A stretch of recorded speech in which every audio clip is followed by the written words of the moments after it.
यह एक बहुत ही प्राचीन कहानी है। एक गांव में एक लड़का रहता था जो कि बहुत ही महत्वाकांक्षी था। उसे अपने जीवन में बहुत बड़े बड़े काम करने थे। इसी कारण गांव के सभी लोग उसे बहुत पसंद भी करते थे और उसकी बहुत तारीफ भी करते थे, क्योंकि वह बहुत ही ज़्यादा मजबूत, मेहनती और बुद्धिमान भी था। उसकी मेहनत और लगन को देखकर सभी गांव वालों को यही लगता था कि यह लड़का ज़रूर एक दिन कुछ बड़ा करेगा, हमारे गांव के हालात ठीक करेगा, हमारे गांव को आगे लेकर जाएगा। और उस जवान लड़के को भी यह विश्वास था कि वह जो चाहे बन सकता है। इसीलिए वह हमेशा चौड़ा होकर चलता था, पूरे आत्मविश्वास के साथ। उसकी आंखों में हमेशा जोश और आत्मविश्वास दिखाई पड़ता था। और यह आत्मविश्वास ऐसे ही नहीं आया था। इस आत्मविश्वास के पीछे थी उसकी कड़ी मेहनत, क्योंकि वह घंटों घंटों तक तलवारबाजी सीखता रहता था, तलवारबाजी का कड़ा अभ्यास करता रहता था, जिसकी वजह से उसका शरीर बहुत ही मजबूत और शक्तिशाली बन चुका था। ऐसे ही कई बार जब वो तलवारबाजी करके घर वापस आ रहा होता था तो रास्ते में कई सारी लड़कियां उसे देखकर मुस्कुराती थी और बदले में वह भी उन्हें देखकर मुस्कुरा देता था। वह उनमें से एक लड़की को पसंद भी करता था, लेकिन फिर भी वह उन पर ज़्यादा ध्यान नहीं देता था। वह वापस से अपने घर आकर अपनी तलवार की धार को तेज करने में लग जाता और फिर उसे लेकर तलवारबाजी का अभ्यास करता। ऐसे ही वो रात में और भी ऐसे कई सारे काम करता जो उसे एक अच्छा तलवारबाज बनाने में उसकी मदद करते थे। अब यही उसका नियम बन चुका था। ऐसे ही एक अंधेरी रात को वह लालटेन जलाकर अपनी तलवार को तेज कर रहा था। तभी अचानक उसे पीछे से एक धीमी सी आवाज़ सुनाई पड़ने लगी। यह आवाज़ उसका नाम पुकार रही थी। लड़का जैसे ही यह आवाज़ सुनता है वह तुरंत तलवार लेकर खड़ा हो जाता है हमला करने के लिए। लेकिन जैसे ही वह मुड़ता है वह देखता है कि वहाँ पर कोई इंसान नहीं है, बल्कि सफ़ेद और लाल रंग की कोई चीज़ हवा में उड़ रही होती है। यह सफ़ेद और लाल रंग की उड़ने वाली चीज़ एक आत्मा होती है, जिसे आप भूत भी कह सकते हैं। यह आत्मा देखने में बड़ी अजीब थी, क्योंकि ना तो यह स्त्री जैसी लग रही थी और ना ही पुरुष जैसी, ना ही खुश ना ही उदास। बड़े ही अजीब हाव भाव के साथ वह हवा में उड़ रही थी और उड़ते उड़ते ही वह बोलती है, मैं दिखाने वाली आत्मा हूँ। उस लड़के को यह बात समझ नहीं आती, लेकिन वह डरता भी नहीं है और तलवार उठाकर पूछता है, तुम कौन हो और तुम्हें क्या चाहिए? आत्मा कहती है, मुझे कुछ नहीं चाहिए, मैं बस तुम्हें अपनी ताकत दिखाना चाहती हूँ। मैं दिखाने वाली आत्मा हूँ, मैं तुम्हें वो सब कुछ दिखा सकती हूँ जो तुम देखना चाहते हो। आत्मा की यह बात सुनकर लड़के को थोड़ा आश्चर्य होता है, पर क्योंकि यह इतनी अजीब घटना घट रही थी इसीलिए उसने थोड़ा उत्साहित होकर आत्मा से पूछा, क्या तुम मुझे कुछ भी दिखा सकती हो? तो ठीक है, तो मुझे इस दुनिया की सबसे महंगी तलवार दिखाओ जो सोने और हीरे जवाहरातों से बनी है। यह सुनते ही वह आत्मा फूंक मारकर एक छोटा सा बादल बनाती है, जिसके अंदर उस लड़के को वह चमकदार तलवार दिखाई देने लगती है जो पूरी तरह से सोने से बनी थी और उस पर हीरे जवाहरात जड़े हुए थे, जिसे हाथ में लेकर एक योद्धा तलवारबाजी का अभ्यास कर रहा था। यह दृश्य थोड़ी देर तक रहता है और फिर गायब हो जाता है। लेकिन यह सब देखकर वह लड़का बहुत खुश हो जाता है और सोचता है, यह तो सच में बहुत ही मज़ेदार और काम की आत्मा है। उसके दिमाग में एक विचार और आता है जो किसी भी नौजवान लड़के के दिमाग में आमतौर पर आता है। वह मुस्कुराते हुए बोलता है, अब तुम एक काम करो, मुझे इस दुनिया की सबसे खूबसूरत लड़की दिखाओ। वह जैसे ही यह बोलता है उसके सामने फिर एक बादल बन जाता है, जिसके अंदर एक बहुत ही खूबसूरत लड़की प्रकट हो जाती है। इतनी खूबसूरत लड़की जितना उसने आज तक अपने सपने में भी नहीं सोचा होता है। उस लड़की के लंबे काले बाल होते हैं, बड़ी और गहरी नीली आंखें होती हैं, सुंदर सा चेहरा और एक बहुत ही आकर्षक सा शरीर होता है, जिसे देखकर वह जवान लड़का एकदम जम सा जाता है, या ये कहो कि उसकी आंखें फटी की फटी रह जाती हैं। वह अगले कुछ मिनटों तक उस लड़की को ही एकटक देखता रहता है। फिर अचानक वह तस्वीर और वह बादल उसकी आंखों के सामने से गायब हो जाते हैं, जिससे उस लड़के को बहुत बुरा महसूस होता है। थोड़ी देर बाद वह लड़का अपने होश में वापस आता है और उस आत्मा से कहता है कि तुम एक काम करो, अब मुझे इस दुनिया का सबसे ताकतवर योद्धा दिखाओ। यह सुनते ही वह आत्मा फिर से एक बादल बनाती है, जिस पर एक बहुत ही ताकतवर योद्धा की तस्वीर उभर कर आती है। वह योद्धा देखने में बहुत ही लंबा चौड़ा, शक्तिशाली और खतरनाक लग रहा था, जो कि एक एक करके सभी दूसरे योद्धाओं को मार रहा था। उस योद्धा की ताकत और तलवारबाजी को देखकर वह लड़का बहुत ही प्रभावित होता है और मन ही मन सोचता है कि एक दिन मैं भी इसी के जैसा योद्धा बनूंगा। अब ये सब चीज़ें देखने के बाद वह लड़का उस आत्मा से बोलता है, बस अब बहुत हो गया, मैंने बहुत सारी चीज़ें देख ली हैं, अब तुम यहाँ से जा सकती हो। ये बोलने के बाद लड़का वापस से अपनी तलवार की धार को तेज करने में लग जाता है और अपने काम में व्यस्त हो जाता है। वह आत्मा लड़के की बात का जवाब देते हुए बोलती है, ठीक है, अगर तुम्हें अभी कुछ और नहीं देखना तो अभी के लिए मैं तुम्हारे घर से जा रही हूँ, लेकिन अगर कभी तुम्हारा मन करे कुछ देखने का तो तुम अपने घर के पीछे वाले जंगल में आ जाना। मैं तुम्हें वहाँ वो सारी चीज़ें दिखा दूंगी जो तुम देखना चाहोगे। आत्मा की इस बात पर वह जवान लड़का कुछ खास ध्यान नहीं देता और अपनी तलवार को तेज करने के काम में लगा रहता है। अब जैसे जैसे हफ्ते गुजरते हैं, बीच बीच में उस लड़के को उन सभी चीज़ों की याद आती है जो उसने देखा होता है। इसीलिए कई बार वह लड़का अपने घर के पीछे वाले जंगल में जाता है, उस आत्मा को देखता है और वापस घर आ जाता है। लेकिन एक दिन तलवारबाजी के अभ्यास के बाद जब वह लड़का बहुत थका हुआ होता है तो सोचता है कि चलो आज देख ही लेता हूँ। वह उस आत्मा के पास जाता है और अपनी तरह तरह की इच्छाएं बताना शुरू कर देता है।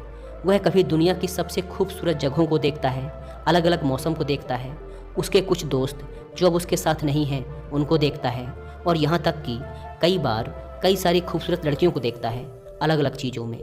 इस तरीके से हफ्ते महीनों बदल जाते हैं और कुछ ही महीनों बाद इस लड़के में बदलाव आने लगता है। जहाँ पहले ये लड़का घंटों घंटों तक तलवारबाजी का अभ्यास करता था, अब वह रोज़ 1 घंटा पहले ही घर वापस आने लगा था।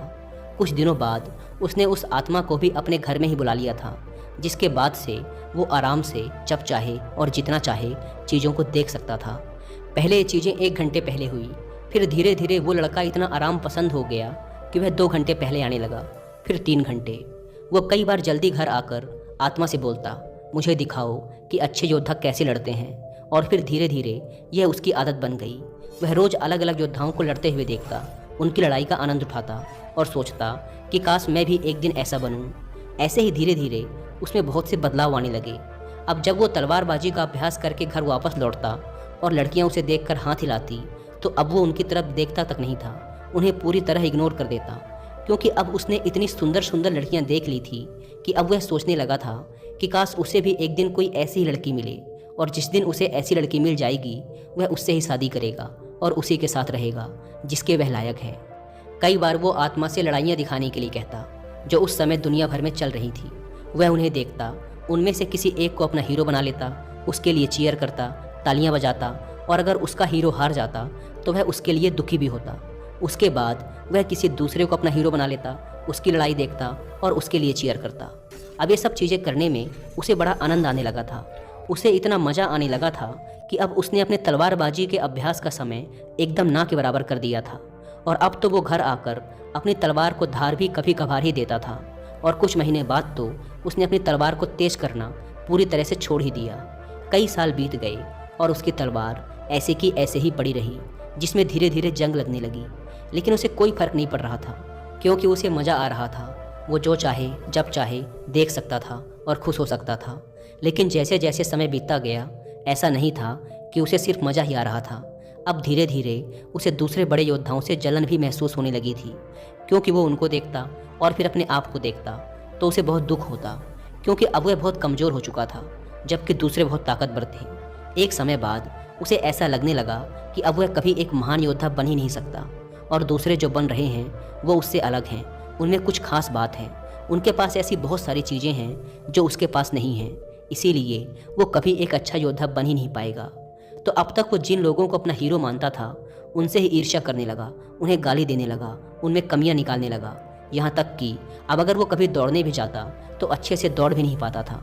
उसका शरीर बहुत भारी हो चुका था, उसे अपनी तलवार और ढाल का वजन भी भारी लगने लगा था। उसकी फुर्ती, चपलता और तलवारबाजी का कौशल भी खत्म होने लगा था। ऐसे ही कुछ साल और बीत गए और अब उस लड़के ने अपने बड़े बड़े सपनों को छोड़ दिया। अब उसे योद्धा नहीं बनना था। अब वह सिर्फ उस आत्मा की सहायता से बार बार कोई न कोई युद्ध देखता और उनमें ही जंग लड़ने की कोशिश करता। यहाँ तक कि अब वो 30 साल से भी ऊपर का हो चुका था, अकेला, अपने जीवन से परेशान, लक्ष्यहीन, और उसके जीवन में कुछ अच्छा था भी नहीं। एक रात जब वह अपने कमरे में बैठा हुआ था और जैसे ही रात के 12 बजे तो कोने में वह जो आत्मा बैठी हुई थी वह अचानक ज़ोर ज़ोर से हंसने लगी। उस आदमी ने उसे देखा और चौंक गया। पिछले 10 सालों में आज तक उस आत्मा ने अपनी कोई भी भावना प्रकट नहीं की थी। वह बस एक गुलाम की तरह चुपचाप उसकी हर एक बात मानती चली आ रही थी। लेकिन आज वो हंस रही थी, और आज 10 साल बाद उसने कुछ ऐसा कहा जिसे सुनकर वह आदमी एकदम हक्का बक्का रह गया। उस आत्मा ने कहा, अब मेरा काम यहाँ ख़त्म हो चुका है, मेरा मकसद पूरा हो गया। डरे सहमे उस आदमी ने पूछा, यह तुम क्या कह रही हो? यह सुन वह आत्मा फिर ज़ोर से हंसने लगी और कहा, अब मुझे वो रहस्य बता ही देना चाहिए जिसे पिछले 10 सालों से मैंने तुमसे छुपा कर रखा था। असल में मैं एक शैतान हूँ, मैं इस दुनिया की सभी बुराइयों की जड़ हूँ। आज रात इस गांव में एक राक्षस हमला करेगा और भविष्यवाणी में यह बताया गया था कि तुम उसी राक्षस को हराने के लिए पैदा हुए थे। तुम इस दुनिया के सबसे महान योद्धाओं में से एक बन सकते थे। तुम हमारी बुराइयों को ख़त्म करने वाले योद्धा थे, लेकिन अब बहुत देर हो चुकी है। अब तुम कुछ नहीं कर सकते। अब हम इस गांव में भयंकर तबाही मचाएंगे और जितनी भी अच्छी आत्माएं हैं हम उन सबको अपने साथ लेकर जाएंगे। ये सब सुनकर उस आदमी के होश उड़ जाते हैं, लेकिन फिर भी चौंका हुआ वह आदमी पूछता है, पर तुमने 10 साल तक इंतजार क्यों किया? तुम तो 10 साल पहले भी मुझे मार सकती थी। तब आत्मा ने कहा, देखो, भविष्यवाणी में यह भी बताया गया था कि तुम्हें इस दुनिया का कोई भी राक्षस, कोई भी शैतान, कोई भी योद्धा हरा नहीं सकता था, और मैं तो बस एक छोटी सी आत्मा हूँ। मैं तो तुम्हें छू भी नहीं सकती थी, लेकिन अगर तुम्हें कोई हरा सकता था तो वो तुम खुद थे। इसीलिए मैंने तुमसे लड़ने की बजाय तुम्हें धीरे धीरे जहर दिया, तुम्हें ऐसी ऐसी फैंटेसी दिखाई, ऐसी ऐसी चीज़ें तुम्हारे साथ करी जिससे तुम अपने लक्ष्य से भटक गए और धीरे धीरे कमज़ोर होते चले गए। आज तुम इतने कमज़ोर आदमी बन चुके हो जो ना तो अपनी रक्षा कर सकता है और ना ही इस गांव की। यह सुनते ही उस आदमी का दिमाग एकदम हिल गया। उसे जोर का सदमा लगा, उसके पेट में दर्द चालू हो गया, इतना दर्द कि वह वहीं ज़मीन पर गिर पड़ा। पर फिर धीरे धीरे दर्द में कराहते हुए उसने कहा कि क्या उन खूबसूरत लड़कियों को मैं फिर से एक बार देख सकता हूँ? इस पर उस शैतानी आत्मा ने हंसते हुए कहा, हाँ, हमेशा, लेकिन सपनों में। दोस्तों, ये कहानी पूरी तरह से हमारे आज के समय में भी फिट बैठती है, और अब तक आपने समझ भी लिया होगा कि आज के समय में हमारे लिए वो शैतान, वो डेविल कौन है। Internet, social media, porn, drugs और ऐसे बहुत से एडिक्शन जो आज की यंग जनरेशन को लगातार वीक और पर्पसलेस बनाते जा रहे हैं। हर एक इंसान जिसने अपने बचपन में कुछ सपने देखे थे वह उन सपनों को काफ़ी हद तक पूरा कर सकता है, लेकिन जैसे जैसे वह बड़ा हुआ उसे आराम की लत लग गई, बिना मेहनत के चीज़ों को पाने की आदत पड़ गई, काम को टालना उसकी आदत बन गई। उसने ऐसे ऐसे एडिक्शन पाल लिए जिसने उसे उसके लक्ष्य से भटका दिया। इसीलिए वह बड़ा तो हुआ, लेकिन उसके सपने छोटे होते गए और अंततः उसने अपने ड्रीम्स को गिव अप कर दिया। आज के समय में इंसान का जीवन इतना आसान हो गया है जितना पहले कभी नहीं था। आज वह इंटरनेट के थ्रू जो चाहे जब चाहे देख सकता है और खुश हो सकता है। उसे इसके लिए कोई मेहनत नहीं करनी पड़ती। आजकल डेली नीड्स की चीज़ें भी बहुत ही आसानी से उपलब्ध हैं, जिसके लिए पहले इंसान को काफ़ी शारीरिक मेहनत करनी पड़ती थी। आज का मैन जो वो बनना चाहता है उस काम को और उसके रिजल्ट को इंटरनेट पर बड़ी ही आसानी से देख सकता है और खुश हो सकता है, जिससे उसके दिमाग को सस्ता डोपामिन मिल जाता है। अब क्योंकि दिमाग को उस रिजल्ट का डोपामिन मिल चुका है, इसीलिए वो उस इंसान को उस रिजल्ट को रियल लाइफ में हासिल करने के लिए पुश नहीं करता। इसके बजाय वो और सस्ते डोपामिन की तलाश में इंसान को ऐसे ही और चैलेंजेस को इंटरनेट पर देखने और उसके लिए खुशी मनाने के लिए मोटिवेट करता रहता है, जिससे इंसान इस फेक हैप्पीनेस हार्मोन का आदी हो जाता है और रियल लाइफ में चैलेंजेस को फेस करने से भागने लगता है, जिससे आज के मैन का testosterone level, muscularity and toughness लगातार नीचे गिर रहे हैं, जिससे वो लगातार वीक और पर्पसलेस बनता जा रहा है।